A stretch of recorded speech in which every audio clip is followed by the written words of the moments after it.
Oke, halo semuanya, kembali lagi bersama Billy di sini. Kali ini gue mau ngebahas salah satu smartphone yang masih cukup baru ya, cukup seger. Ini adalah Realme 8. Wah, kotaknya tadi naruhnya harus segini ya. Ini adalah Realme 8 ya. Jadi Realme 8 ini bukan Realme yang 8 Pro, Realme 8 yang biasa. HP ini di launching kurang lebih beberapa hari ke belakang ya, beberapa hari yang lalu. Dan gue sangat tertarik dengan Realme 8 ini karena dia ada beberapa perubahan yang cukup banyak di seri 8 ini dibandingkan seri Realme 7 sebelumnya. Dan memang kalau kita lihat ya dari pergerakan Realme di Indonesia, selalu kalau seri yang angka ya atau Realme angka berapa, misalnya Realme 7, Realme 8, ini selalu menawarkan banyak sekali fitur dan juga banyak sekali hal-hal yang bisa bikin kita tertarik. Itu yang terjadi di Realme 8 ini. Gue sebenarnya udah lama banget nggak bahas Realme, jadi baru ini lagi gue bahas Realme. Ini adalah kotaknya. Kalau misalnya kalian lihat di sini warnanya kuning, nggak pernah berubah dari zaman dulu. Mungkin satu-satunya warna yang nggak kuning kotaknya itu zaman dulu ya, Realme 2 kalau nggak salah. Dan sekarang Realme 8 ini kotaknya seperti ini, sama seperti di seri sebelumnya. Jadi ciri khasnya Realme, di bagian belakang ada beberapa keterangan yang kalian bisa cek juga. Di sini ada keterangan yang mulai dari layar, kamera, dan lain sebagainya. Untuk kotaknya lumayan tinggi, tebal gini, beda sama kotak-kotak smartphone zaman sekarang yang mungkin sudah tipis karena tidak ada charger. Dan kalau kotaknya setebal ini atau setinggi ini berarti ada chargernya. Langsung aja kita buka. Ini tinggal ditarik aja ke atas seperti ini. Lalu kita lihat di sininya ada apa lagi. Ada di sini tulisan "Hey, welcome to Realme Family". Terus di sini ada booklet, sepertinya kita buka aja. Dan di sini ada beberapa hal. Kita cek pertama, di sini ada SIM ejector yang bentuknya biasa sekali seperti ini. Lalu di sini ada buku panduan standar. Dan yang paling penting adalah ini, casingnya ini sudah termasuk. Jadi beda sama brand-brand lain mungkin yang tidak memasukkan casing bawaan. Jadi kita harus cari, dan ini sudah dapat, jadi nggak masalah. Dan ini warnanya nggak terlalu transparan, jadi kayak smoke dark gitu. Jadi kayak ada smoke black gitu. Kita lihat lagi di bawahnya sini ada HP-nya. Jadi ini ada HP-nya, kita kesampingkan dulu sementara. Lalu di sini ada charger. Chargernya cukup gede ukurannya, kepala chargernya. Jadi ini nama chargernya tuh Dart ya. Jadi ini versi cepatnya Realme lah. Kalau di merek lain tuh apa, kayak misalnya Oppo ada VOOC dan yang lain-lain ya. Dan ini untuk outputnya sebesar 30 watt maksimal. Jadi cukup cepat harusnya. Dan juga yang terakhir di sini di bawahnya ada kabel data. Kabel datanya ini dari USB A to USB Type C. Nah, untuk HP-nya ini sudah gue buka, dan ini warnanya dibilangnya cyber black atau hitam cyber. Jadi memang ini dari sisi desain di bagian belakang cukup, apa ya bisa dibilang ya, cukup unik ya. Jadi ada beberapa elemen desain yang gue nggak pernah lihat sebelumnya. Ini gue cabut dulu stikernya. Menurut gue Realme ini sangat berani menuliskan apa istilahnya slogannya mereka sejak dulu ya, Dare to Leap, dengan tulisan yang menurut gue cukup besar ya. Ini kalau kelihatan, dan ini dia kalau kena cahaya tuh kayak ada siluet-siluetnya gitu, cukup besar. Realme di sini mau nunjukin kalau dia bisa loh ambil keputusan untuk menaruh slogan di desain HP-nya. Yang menurut gue dari sisi desain memang ini tulisannya sangat besar. Mungkin tidak semua orang suka, tapi buat gue desain seperti ini tidak terlalu gue hiraukan, karena yang gue tangkap dari sebuah smartphone, atau yang gue nilai dari sebuah smartphone, nggak hanya dari desainnya aja gitu. Jadi banyak hal yang bisa kita lihat ya. Dan kalaupun misalnya tulisan Dare to Leap yang besar ini tidak ada di sini, gue pun tidak mempermasalahkan, dan mungkin akan terlihat lebih menarik. Tapi itu balik lagi ke selera masing-masing ya. Kalau desain nggak bisa dipaksain ya. Jadi memang benar-benar selera kita masing-masing. Dan kameranya pun menurut gue sangat kontroversial dan sangat berani juga, karena menempatkan 4 kamera yang berjejer, 2 di atas 2 di bawah. Terus juga ada flashnya di bawah sini, dan juga tetap ada branding Realme di kiri bawah. Ini desain yang cukup apa ya, saya menonjol. Jadi gimana deh menurut kalian ya? Coba kalian tuliskan komentar di bawah. Apakah kalian setuju dengan desain seperti apa? Apakah kalian suka desain seperti ini? Sebenarnya ada 2 varian warna ya dari Realme 8 ini ya. Ada yang cyber black seperti ini, dan juga ada cyber silver. Gua kemarin sempat share yang cyber silvernya itu kayaknya bagus banget ya, warna silver nyala gitu.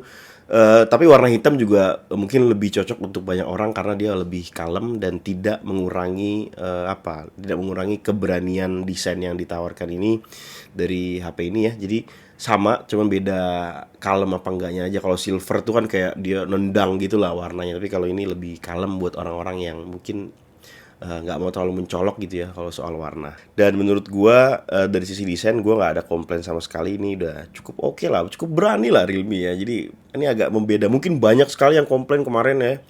Dari dulu Realme nggak pernah ganti desain, sampai flagshipnya juga sama desainnya. Nah inilah yang diganti oleh Realme. Inilah keputusan yang diambil oleh Realme.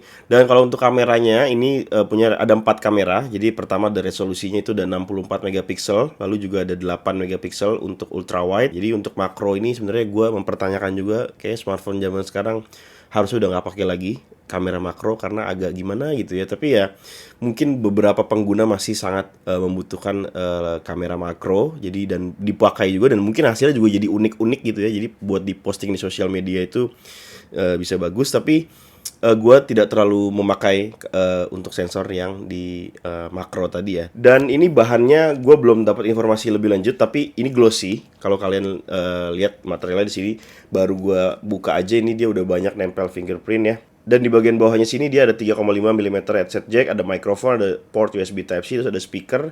Di bagian atas ada secondary microphone dan di bagian kiri atasnya sini ada SIM tray. Yang kita lihat di sini ada ini triple slot ya. Jadi slotnya sudah 3, jadi kalian nggak harus milih.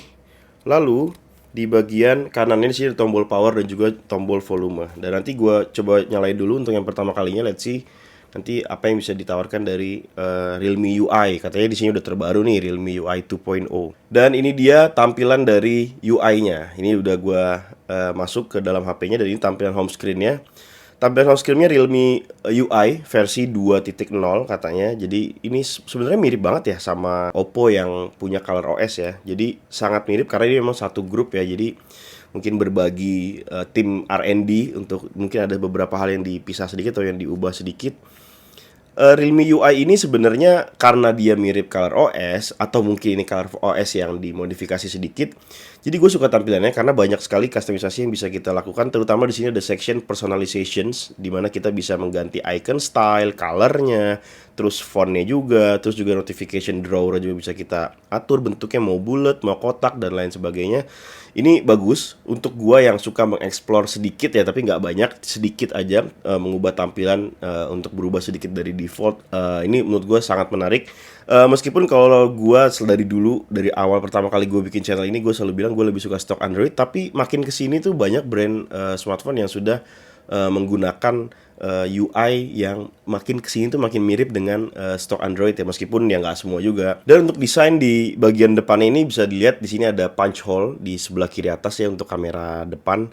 Dan untuk bagian layarnya sini di bagian depannya juga sangat menarik karena dia udah pakai layar Super AMOLED. Super AMOLED itu udah masuk ke 3 jutaan, jadi udah cukup bagus banget. Dan juga yang nggak kalah penting menurut gua adalah dia ada fingerprint sensor di layar ya. Jadi kelihatan premium lah karena fingerprint sensor di layar itu kan biasanya fitur-fitur yang ada di flagship ya.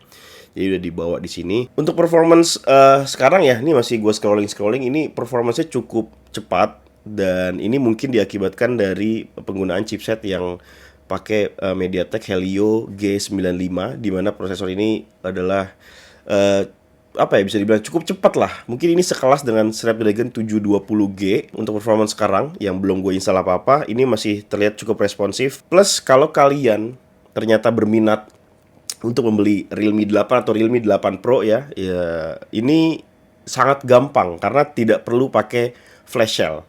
Jadi stoknya dijamin. Ini Realme bilang stoknya sangat banyak, jadi dijamin bisa kalian beli kapanpun kalian mau, nggak harus ikutin jadwal flash sale. Dan itu mungkin satu kelebihan yang nggak bisa kita deny ya, atau yang nggak bisa kita tolak. Karena kemudahan membeli ketika kita dapat informasi sebuah HP baru, lalu kita bisa beli kapanpun kita mau atau saat itu juga. Menurut gue itu satu kelebihan yang bisa dimasukkan sebagai salah satu komponen yang bisa dimasukkan ke dalam harga jual ya. Jadi mungkin kalau dilihat dengan spesifikasi yang ditawarkan, harganya terlihat dalam tanda kutip lebih tinggi dari apa yang ditawarkan dari brand lain. Gue melihatnya dari sisi bahwa ada loh faktor lain selain dari HP-nya yang bisa membuat smartphone ini bisa dibilang dapat value yang setimpal lah dengan harga yang ditawarkan. Dan menurut gue dengan harga 3 jutaan itu bukan sesuatu yang di segmen 3 jutaan itu bukan segmen yang sembarangan. Jadi segmen 3 jutaan ini segmen yang cukup ramai. Jadi mungkin Realme berpikirnya kalau nggak kasih value yang lebih, kemudahan untuk membeli dan juga mungkin after sales yang baik, mungkin akan kalah dengan brand lain atau akan sulit untuk bersaing. Makanya Realme mungkin mengisi spot-spot tersebut dengan baik, sehingga mungkin bisa dibilang salah satu kelebihan yang tidak terlihat kasat mata karena tidak ada di HP-nya, of course, kalau kita mau beli itu. Tapi ini adalah salah satu langkah yang menurut gue cukup bijaksana, mengingat Indonesia ini adalah negara yang berkepulauan ya, jadi agak repot untuk distribusi. Jadi kalau dipastikan distribusinya dan bisa dibeli oleh banyak orang, menurut gue ini salah satu langkah yang bagus. Dan gue sangat setuju jika komponen itu dijadikan alasan kalau misalnya harga ini kenapa jadi 3 jutaan.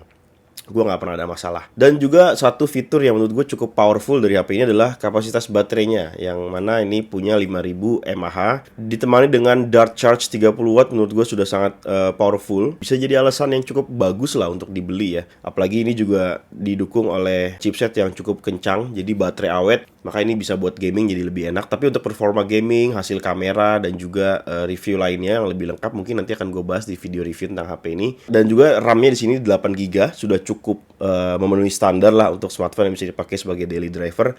Plus juga storage-nya 128GB. Again, ini juga udah sangat cukup untuk pemakaian setahun 2 tahun ke depan. Jadi itu aja mungkin menurut gue sedikit pendapat gue tentang Realme 8 dan juga tadi unboxingnya ya. Kalau kalian berminat untuk membeli smartphone ini, silahkan kalian cek link di kolom deskripsi di bawah. Dan kalau kalian suka dengan video ini, silahkan di like aja. Mungkin gue akan review HP ini, jadi silahkan tuliskan juga apa kira-kira yang mau dibahas di reviewnya ini. Itu aja mungkin dari gue. Terima kasih sudah menonton video ini, dan sampai bertemu lagi ya.